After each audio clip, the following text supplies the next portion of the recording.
result in mediator release, microbial products, necrotic cells, for example. Let's begin first and foremost with arachidonic acid. So what is arachidonic acid? A lot of mediators come from arachidonic acid.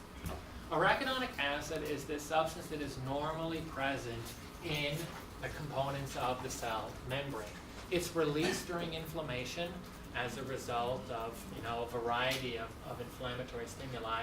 And arachidonic acid itself is a precursor to a whole lot of mediators, some of which we'll talk about in the next few slides. Steroids are magic for inflammation.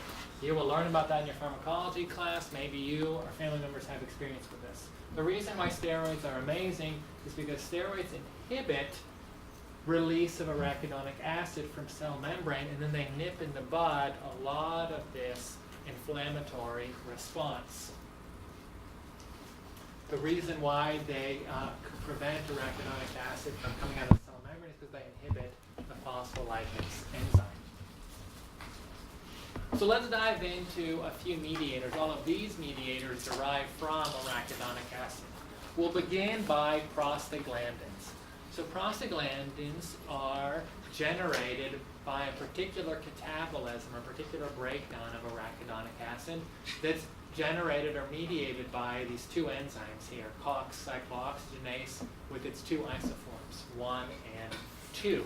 This is why we have COX inhibitors like aspirin, ibuprofen, and other things which we use frequently and which are available over the counter. Prostaglandins do a lot of things. Think vasodilation, think pain, think fever. And so that is why we use aspirin when we do. Prostaglandins are also important in platelets. We'll learn what platelets are. Platelets are these elements in the blood that are responsible for clotting. Prostaglandins are important for platelets to function properly. This is the reason why elderly people use aspirin as a blood thinner. Aspirin prevents platelet activation, and so clotting doesn't occur as frequently if someone's at risk for heart disease or stroke or something like that. So we talked a minute ago, I'm sorry that my laser pointer isn't working for the second hour. We talked a minute ago about how this cyclooxygenase enzyme has two isoforms. And so we'll go into a little bit of detail here, but it will explain common pharmacology. Cyclooxygenase 1 enzyme is present globally throughout your tissues. Cyclooxygenase 2 expression is more specifically localized. It's upregulated during the inflammatory response. So if one were to design a drug that specifically inhibits cyclooxygenase 2, there's going to be a comparably lower or comparably smaller side effect profile. There still are side effects. COX-2 is expressed in the kidneys, in the brain, a few other things like that. But you will bypass things like gastric ulcers, which are common in prolonged NSAID use. NSAID stands for non-steroidal anti-inflammatory drugs. You can't be on steroids forever because they come with a million side effects.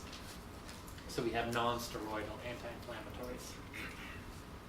Other mediators which are derived from arachidonic acid. Yeah, question? I have a question about the COX enzymes. Are they interchangeable, like two forms of the same enzyme, or are they totally separate, like COX? Because some enzymes just change configurations to get the two. I don't know the chemistry. That's a good question. So whether they're irreplaceable or whether they are replaceable, I don't know. So other mediators that derive from arachidonic acid are leukotrienes and lipoxins. These are generated by lipoxygenase, both of these, but again from breakdown of arachidonic acid. They have their own purposes. Leukotrienes are important for chemotaxis, vascular permeability, and also bronchospasm. That is why some people who have asthma or your patients who are asthmatics, they may take montelukast, which is a leukotriene receptor antagonist. Lipoxins are a little bit different from leukotrienes in that they typically suppress the inflammatory response. So lipoxins are almost like anti-inflammatory mediators. Maybe you've heard the word icosanoid. Icosanoids are the word that's used for arachidonic acid-derived mediators. Arachidonic acid is a 20-carbon fatty acid, just for trivia at the bar, and icosa is Greek for 20. So now moving away from derivatives of arachidonic acid, we'll talk about a couple of other mediators. Let's talk about histamine and bradykinin. Histamine we've talked about in the first hour. It's important for arteriolar vasodilation and also venular permeability. Histamine is stored in mast cell granules and it is ready for release. That's why allergic reactions and anaphylactic shock occur as quickly as they do. Histamine release and the effects of histamine release are the basis for the use of antihistamines, which perhaps some of us in this room use. Bradykinin, which has no relationship to Tom Brady, increases vasodilation, vascular permeability, and pain. So I lived in Boston before this, and I had no idea, I don't really watch football, I had no idea that people hate the Patriots. I thought that people were just like jealous of them because they win all the time, which I still think is true. But it turns out there's like all these cheating problems and stuff. Okay, we are not going to talk about cytokines because talking about cytokines is even more boring than talking about the mediators, which I just talked about. And that's saying something, right? So cytokines, just to remind ourselves, are messenger molecules of the immune system. There are a lot of cytokines, and I will let other people describe all of these cytokines to you all. You all will have dedicated courses in immunology.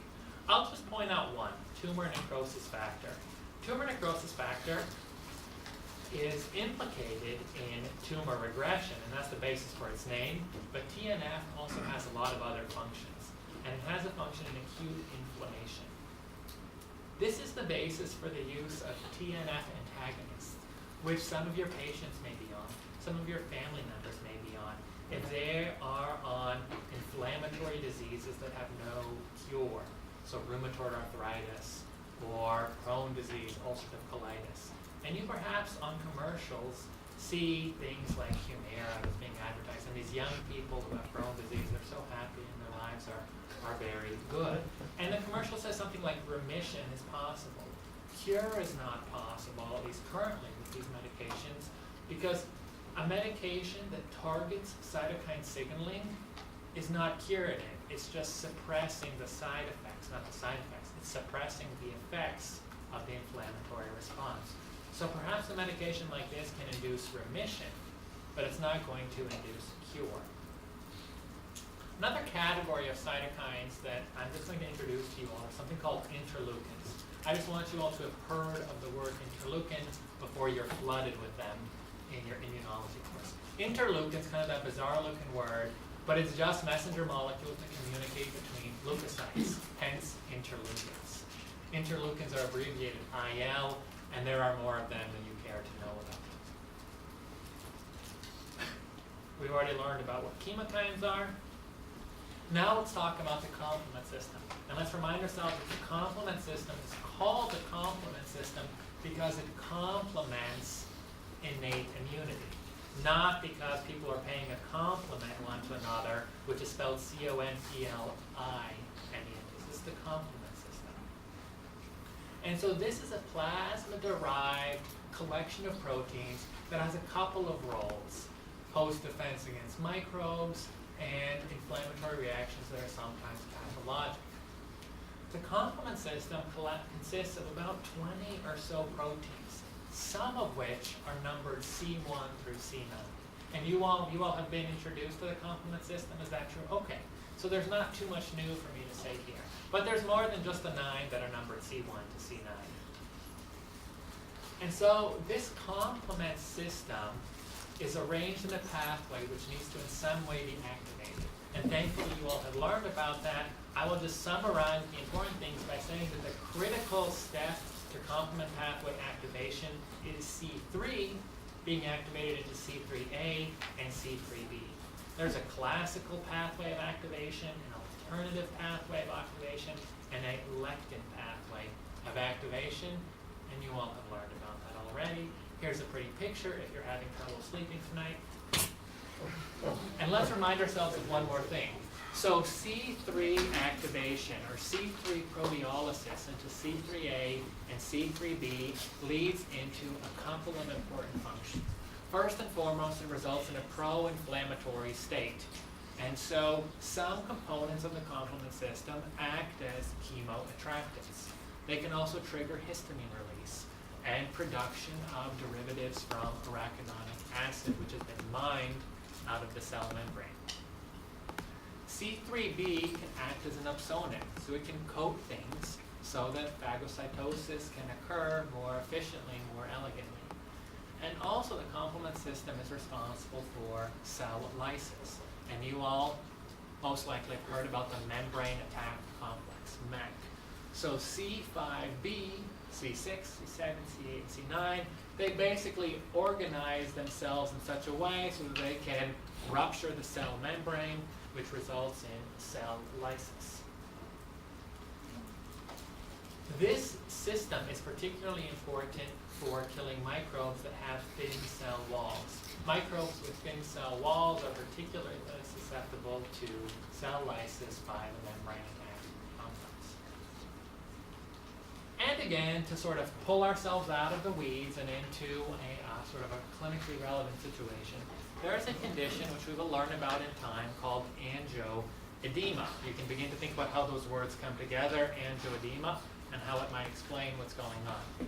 But for the time being, I'll just say that if there is a deficiency in an inhibitor for C1, you can get these profound disturbances in the inflammatory response and these really striking inflammatory changes, these edematous or swollen changes. Another more common, more important cause of angioedema is being on an ACE inhibitor. Very specifically can, albeit rarely, cause swelling of the lips and the tongue. We will talk about that in due time. So here's a little table which has included some, but not all, of the mediators that we talked about. Any mediators that are listed here that we have not talked about specifically in the slides, you don't need to know. This is some guy who got stung by a jellyfish, and you should be able to look at this and say, okay, this picture that was taken just a moment or a couple of moments after the jellyfish sting, I can explain how all of these occur. You should be able to look at this and explain the erythema. You should be able to explain these little nodular areas of swelling.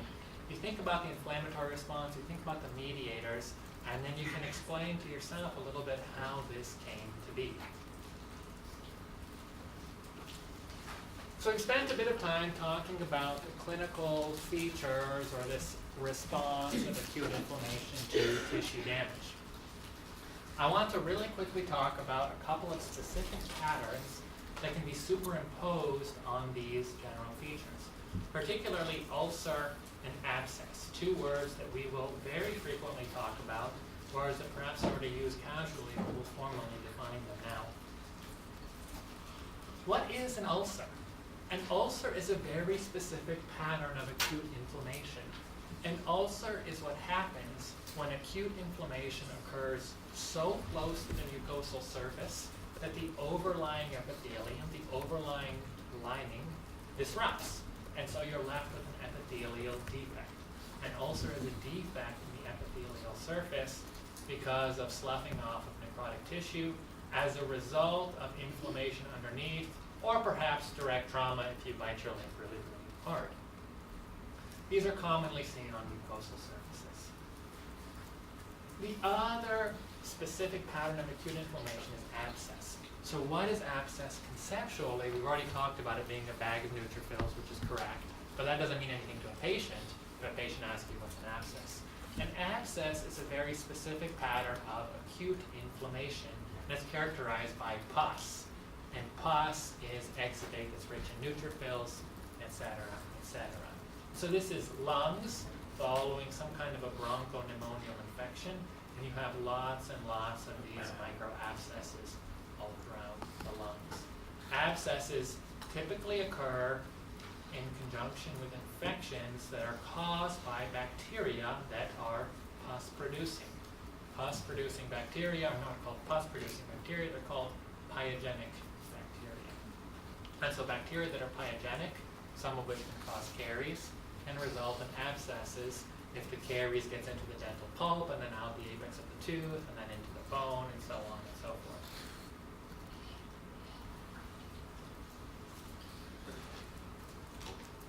So there's this is kind of a busy picture, but this is an extremely important picture actually. And if you understand this picture through and through, you're in pretty good shape. So we have spent all of our time here so far talking about how injury results in acute inflammation. And so what are some potential outcomes of acute inflammation? We've already talked about how the best case scenario is that acute inflammation does whatever it's designed to do and successfully eliminates whatever the problem was, and we are back to full resolution. Sometimes, like we just talked about, acute inflammation can take a very specific form that is known as an abscess. Sometimes acute inflammation progresses to chronic inflammation, and we will talk a little bit about this for the remainder of our time. And these are just words that go with what we just talked about. And so this is an example of our fool who got stung by a jellyfish. Maybe the word fool is not kind. How do I know that this person's a fool? I know that this person is a fool because this is me. This was me swimming like last fall. I was down in Charleston visiting my mom, and I was swimming late at night because like in November it's still very warm in Charleston, unlike in Cleveland. And so I got stung by a jellyfish. And see, I took this picture for you guys right after I was stung by the jellyfish. Isn't that caring? And also you can tell it's me by the perfectly chiseled six-pack abs. And so anyways, this is what I looked like the next morning. So a couple of hours had passed, certainly about 12 hours, and you can see how the acute inflammation subsided. You just had a couple of little spots where the jellyfish tentacles got me, and where there was still a chronic inflammatory response going on. But by and large, all of this regressed, and this wasn't any because of any sort of cream or anything like that. So let's talk about chronic inflammation. Can you go back to that for just real quick? We want to make fun of you. The parts here on the right that turn red are matched to the parts here that are essentially yellow within the redness. Yeah. What is that? So this is where the highest concentration of whatever noxious substances were passed on from the jellyfish tentacles to my skin were delivered. So in these areas, you have both erythema and edema, and presumably a whole lot of noxious jellyfish stuff.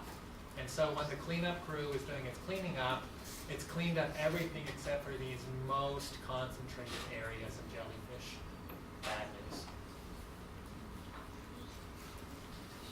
So what's chronic inflammation? Chronic inflammation is a prolonged inflammatory response, weeks, months, if not longer, when acute inflammation does not get the job done. Chronic inflammation is characterized by a few things. Chronic inflammation is characterized by a really long inflammatory response. Think macrophages and also some other cells. Chronic inflammation is also characterized by tissue injury. There's always bystander injury of normal tissues during chronic inflammation. You're bringing up a heavy artillery, shall we say. And also attempted repair. Attempted repair, we'll talk about here very briefly, return to. Chronic inflammation is characterized by attempts at repair. So even though the war is not won and one of the battlefronts is still fully active, there is still healing that is attempting to be introduced already. So you have this balance of both ongoing tissue injury and attempted wound healing, whatever that is. And so what is repair in the context of chronic inflammation? It's characterized by two important things. One is angiogenesis, which is sprouting of new small blood vessels from the pre-existing circulatory system, and then also fibrosis, deposition of fibrous connective tissue.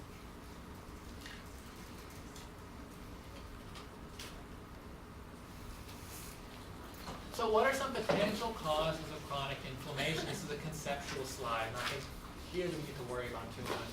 Certainly persistent inflammation, things like tuberculosis, but also less dramatic.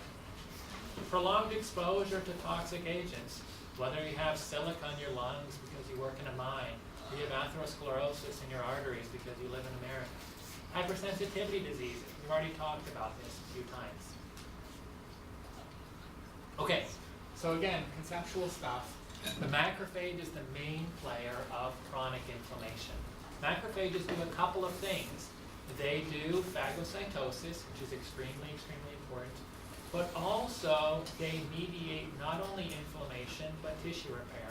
They are like the conductors. They are conductors for lymphocytes, plasma cells, and other components of the inflammatory response. And they are conductors for tissue repair, whatever that is. Macrophages arrive at sites of inflammation by emigration of monocytes from the circulation. So maybe that just begs the question, what on earth is a monocyte? What's a macrophage? Have any of us heard of the word histiocyte as well? Has that been introduced? Okay, so different lectures will have different names. So this is all the same cell type. And I just wanted to sort of pull back the curtain a little bit, and you can refer back to the slide when someone's talking about monocytes or macrophages, what on earth is. So macrophages, beginning with the end, so macrophages are our main players in chronic inflammation. Macrophages ultimately derive from the bone marrow, and they are present circulating in the blood before they emigrate out into tissues. When macrophages are circulating in the bloodstream, it's like neutrophils and plasma cells and lymphocytes are circulating in the bloodstream. When macrophages are circulating in the bloodstream, they're called monocytes. And then when monocytes leave the bloodstream to go to sites of inflammation, they're called macrophages. So monocyte, macrophage, same cell, two different locations. Then there's this old word histiocyte, which is increasingly being not used. Some monocytes physiologically, that is not in the context of inflammation, they leave the circulation and migrate to certain organs like the liver. And so you all will learn about liver macrophages, Kupffer cells. And they just hang out there. And so that is the basis for the term histiocyte, which literally means tissue cell. They're just cells hanging out in the tissue. Have you all had Bernie Tandler yet, Dr. Tandler? Yes. He's smart, right? He kind of like, anyways. He was late, so I was just talking with him to say hello, and he was giving the lung lecture, which you guys will give on lung pathology, and I was asking about Kupffer cells, and I sort of mixed that up in my brain. And he looked at me, because I probably look like I'm 12 years old or something. He looked at me like I was an idiot. Kupffer cells? I'll never forget.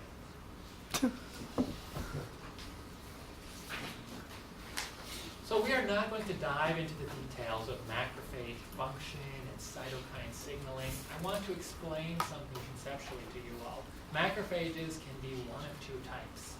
Macrophages, when they are activated, they can be classically activated, and we call those M1 macrophages, or they can be alternatively activated. We call those M2 macrophages. Suffice it to say that M1 macrophages are pro-inflammatory. M2 macrophages principally function by tissue repair. And so we talked a slide ago how macrophages perform both functions, and it depends on how